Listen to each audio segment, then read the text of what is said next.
Salut, moi c'est Paul et aujourd'hui je vous propose d'enfiler votre blouse avec Ayla.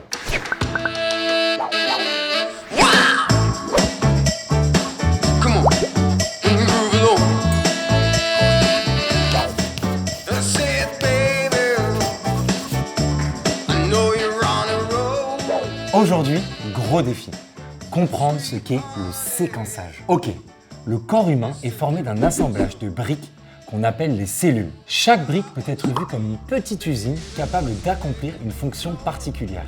Pour savoir un peu ce qu'elle doit faire, la cellule dispose d'un ensemble d'informations et d'instructions, tout ça contenu dans une seule molécule, l'ADN. L'ADN, c'est un peu comme un gros livre écrit avec un alphabet particulier de 4 lettres qu'on appelle les nucléotides. A, T, G et C. A, T, G, C, A. L'enchaînement et le nombre de ces lettres donnent le sens des messages et donc la fonction de chaque cellule. Et en génétique, un message correspond à un gène.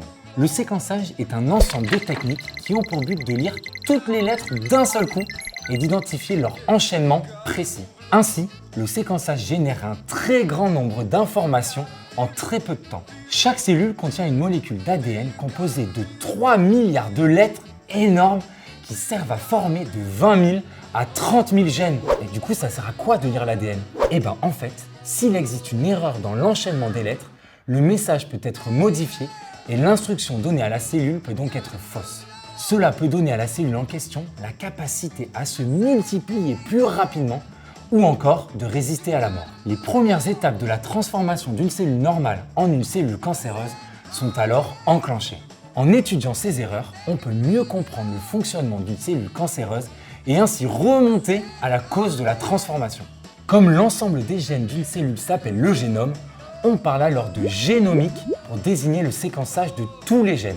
À l'aide de toutes ces informations, on peut mieux cibler les faiblesses d'une cellule cancéreuse et ainsi améliorer les traitements des patients. Bien des secrets sont cachés à l'intérieur de nous. N'est-ce pas fascinant ?